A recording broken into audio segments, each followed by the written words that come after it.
प्रिय मोर भाई या भौणी माने आजिका जगतरे आजिका दिन रे अनेक भाई भौणी माने पापरे पड़िचंती, पापरे रही जीवन काटुचंती, पाप करने को चाहूनांती किंतु करि दउचंती।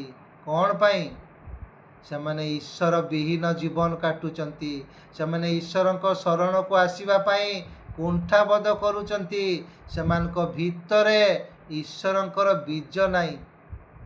प्रथम जन 3:9 एपरी लिखा जाए, जे के ईश्वर ठारू जात से पाप करे नाई, कारण ईश्वर बीज ताठारे रुहे, आउ से ईश्वर ठारू जात होइतिबारु पाप करि पारे नाई।